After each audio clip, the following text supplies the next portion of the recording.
What do you use these for? Inside, taking out floors of buildings. That's why there's no roll bar. It'll go in the door of the house and break out the floor and dig it out. Same with that, it'll all fit through doorways. Then tracks narrow in, you can widen out when you're inside then. Jeez, deadly. Yeah. So it's a 1.7 ton. That's a half ton dump. Class. Any crack? No. Right now. That's the smallest, the biggest. The 130, is that 13 ton? Yeah, it used to be. So it's actually 14.4 ton without any buckets or anything like that. It's plated. There's a serial number and a plate on it. They're 14.4, and then I don't know why they don't. They just used to call Hitachi like to be. Yeah. They call them 130s and 135s and things, but it's actually 14.4. And since I seen you last, a tractor. Yeah, I got that before Christmas. Yeah, it's a game changer for us. Move stuff ourselves. Like you're not waiting on anybody. Like. Yeah. Yeah. Deadly. You can nearly see it in the. You can see we're digging out like subsoil isn't. It isn't. You can see it. It's so. Well, I suppose you're close to the sea, aren't you? Yeah, yeah. I'd say this is underwater at one stage. Like we're so low. Like we're filling the site over half a metre above that road of fill to go in here. So the finished floor be half a metre above the road, and then the whole site's coming up a metre. And that is a very dainty little cottage. It's going unfortunately now. Yeah. When was that done? When was it Built? Oh, I don't know. It's stone, like so. It's old. Yeah. It's tiny, isn't it? It is tiny. It yeah. still has an electricity supply. You're waiting for DSB. That's the only reason it's not knocked. Really? Yeah. DSB now are on a big backlog after the storm. Oh yeah. So you can't. I have two projects now waiting on ESB to talk to me to go. Yeah. Or the time lapse. Well, no, I'm getting a drone done on one of them. It's a huge house. And there's 30 grand with the sterling stone.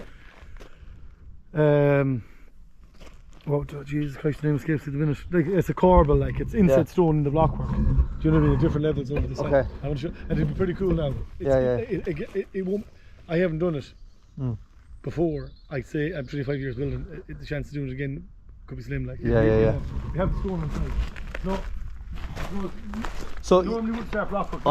I don't think I've ever seen where you're halfway through a foundation with not poured. Yeah. I know, yeah. We have to go because the finished floor is so deep. We're up here with blockwork. All right. Okay. And there's hollow core going on this at a ground floor level and second floor. Okay. Of this house. Right. So we have to run that in, keep going. By the time the foundation's in, we'll get a course on that. Then we'll come back and keep topping this up. And you'll obviously have to backfill all this again. Yes. And put sewers in and everything. But then we're going to be waiting a month for hollow core. Right, yeah. From the last, not the last block, but from the time we can measure. To save, there's going to be delays on this job because of hollow core, and we're coming in the time of year now where Easter and summer holidays are coming in, that kind of crack. So there's 4 weeks there where nothing gets made in the country. You know what I mean? Yeah, it's incredible, isn't it? Yeah. So just to get the head. And are you going to have the weather? It's pretty much all going to be the same height, same level. Yeah, at this level, but it is literally it's up that windowsill. See the windowsill of the house? Okay. I have datums on that.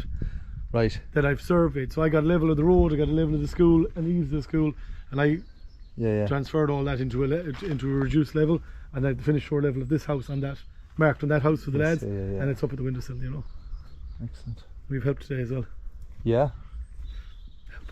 So keep going. Yeah. So then, it's just to get the head start. It's unusual that we'd start, but we just have to. The weather's been so bad as well. Any good day now. Until March, we're out. If we can block lay, if we can do any work outside, we're doing it. We've no choice. Do you know? Yeah. We can't keep. And you have transferred your marks along here with your. I set out everything with a total station. It's not robotic now. It's just a normal, two-man operation total station. But we've got the blue ones are my foundation nails, and the screws are the block lay, and we do that to separate them. Yeah. So that the block layers don't put a. Yeah. And they have the same over there on that one. Correct. Anything blue is a foundation. Yeah. And they're all.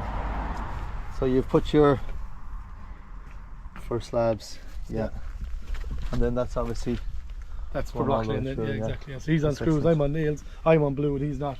So there's no. You know what I mean? No messing in between. That's good. Yeah. Good block lane. It's neat. Yeah. Isn't it? It is good in fairness. Yeah. Yeah, no, it's tight as you would get that. They're our own block. That's Mark and Ken, like. Yeah. Do you know what I mean? It's a good shot, isn't it? Like. Yeah. Do you know? And like you'll obviously level the foundation and see if you need to come up or down a bit, because obviously we're putting it pretty good now. So the ground, because I said we're hitting little pockets of sand. So what we're doing is we're digging them out and concreting those up. So there's 4 cube of concrete in that trench underneath the house foundations.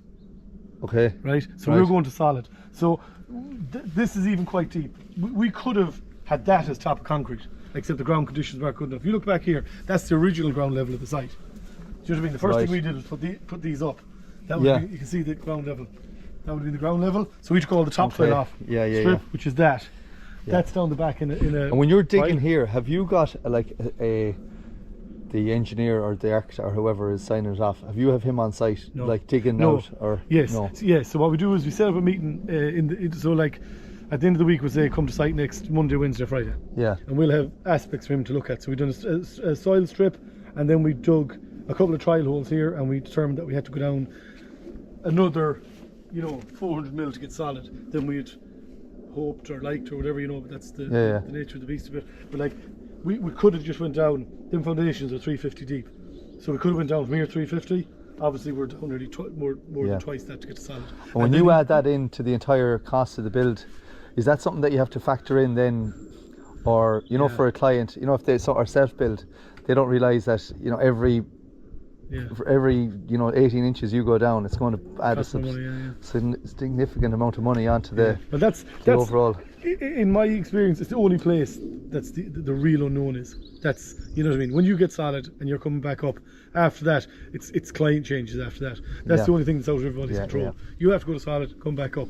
Once that's established, at least that's it. It could be finding rock on another job. So you could have been halfway through the foundations and hit finding rock, and it's being broke out. Again, it's nice and strong, but it still has to go and it costs money.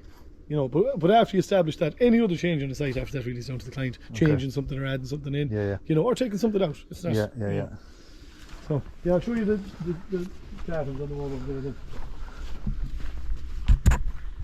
See, we profile everything out. That's it. Everything's 90 degrees. There's no, you know what I mean? Yeah. There's no need for squared houses then, even though I'd actually would check everything. With square anyway. I'd double check it again. Yeah, everything is. We put when that full cross goes on it, we check the diagonals anyway. I'll tell you a very funny story with one of these when I was blocklaying for another crew that I started my trade with. They had a very, very wide footing for a chimney. Oh yeah. And over the course of there was a wider spot over there, and we measured out 13 meters, 700 and something, and the man got the tape. Now the way the tape is always, if you look at the tape, your tape is always read from left to right.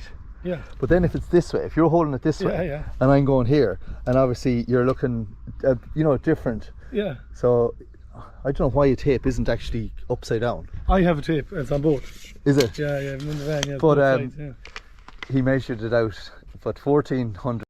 It was a full meter off, and I have it here. You probably put about 400 blocks into the. One of the first things I did is buy the boys a brand new tape. Here, do you know what I mean? Like, you couldn't be, these old levels and the prehistoric stuff. Like you can't see the bubble. Because I had it my whole life. Like, you know what I mean? You can't, you have a problem, and because you love you love the level, isn't But I bought them a brand new tape that clips on, a 50-meter tape. Because, you know what I mean? So it's easy enough to make a small. So that's the school. So I was given the finished floor level of the school. Okay. That's our finished floor level. Wow. Yeah, and then we've worked it out that our bottom of our hollow core will be here, so it'll be hollow core and then subfloor. Sorry, insulation and screed up to finished floor. And you can transfer that onto all the way here, so they know exactly how much blocks. Yeah. And you'll try and work it out for block work, for course work, so you're not going to lose. Oh yeah, we're not doing 20 mil, like it's, you know yourself. No, but you don't want to end up 50 mil short in a 4 and a. No, we won't. But 20, like, it's not. You can lose and find a lot of you can build up or your block work and that. You can get it. We're not down to the, to the tow. Yeah. Very good. But I say that one's all in mix. It just looks, because it's been so wet. Shoot the storms last weekend. So that all has to be cleaned up by hand and it'll be repoured again on top of that again. Yeah. We're actually going to double all the mesh in any of the soft spots as well. at my own cost. I don't need trouble down the line. So we're going to put mesh down and a chair and a second layer of mesh, doubly reinforced. That's the only soft spot. It's grand everywhere else. Site's perfect. Just there's a bit of a sand or a deposit, you know what I mean, in the middle of that. You can actually see the. I can see it inside the bank. You can actually see the it there. Yeah. Wow. Yeah. It is. It's almost like being on the beach, isn't it? It is. Yeah. Just that. Yeah. There now, yeah. So, and that's a complete unknown coming to site. Oh yeah, that's it. Like you don't know that. You can see the ground conditions you're standing up on here. Like, yeah, because that looks amazing. Amazing. You know what I mean? No reason the world you would think it's good for you. Yeah, I mean, that looks like beautiful topsoil there. Yeah, everything. It is, and it's very thick as well. That's very unusual to get that depth. Yeah, topsoil here, like, you know. I think they do a full check on the machine. Yeah. Do you know what I mean? So we paid for half in finance staff with AIB. But AIB, because it's finance, they check the whole thing out for you anyway, which is great. Right. Do you know what I mean? But it takes a bit of time is the only thing. Do you know what I mean? Yeah. You know. Serious outlay, isn't it? Yeah, it is. Yeah, it is. But again, we can do things at our own pace now again, which will make things quicker. Do you know? Even at the minute, it was just passing in blocks to the lads, like. Do you know what I mean? I know. Like, yeah. use it as you know, a little bit extravagant as a labourer, but at the same time, yeah. But then on the good weather, when the weather's good, we can't do those foundations when it's lashing rain. Like the weather has just been too. The foundation fills with water. You keep digging. Yeah. You know, and you're. Would you consider a raft here? Yeah. So we could have asked for the design to be changed with the engineer. But we were able to go down to solid, whereas the raft would have floated over all the shite. It would have worked. We were able to go up and down to the solid as well. Okay. And what other alternatives did you have here? Well, the raft would have been very low because it's the height. Because we're so close to the sea, the height of the house had to be higher, at least as high as these houses, which is up here somewhere. So even if we put a raft in, we would have built the blockwork, but we'd still put another level of concrete in at the higher level. All right. To get a finished floor, you know what I mean? You would end up like with this false space. So it's a kind of the raft. Yeah. Know? So I'm as happy to this with it. It's kind fine of solid. At least we know we've solid in every spot. Yeah. And then we come up and then do and holocore, and that's your finish floor. That's before you finish floor of the house. You know. Interesting. And you have your fabric there to ram down underneath that's under this, so that these layers don't mix, and then you get it's a geotextile, tram. So the stone and the crap doesn't mix. So what would have happened is if you come in here, you keep pushing the stone into the muck. Into the muck, yeah. And then the muck would all come up through it. Yeah, it comes up through it eventually, and it'll boil up through it. It stops that boiling is what we call it, in the muck, and the water start putting up. You have soft spots all over the road while you're building. You don't want that, like trucks coming in here with 30 ton. You know what I mean? Yeah. Discharging their load, like you can't just spots getting stuck. You know, just right. No, brilliant. Yeah. Okay, great. Like Chris. And is there that, when you're securing your site here and putting up this, obviously it kind of has to be done now, doesn't it? Well, they're so close to school anyway here, above any site. You know, they're just too close to school for this.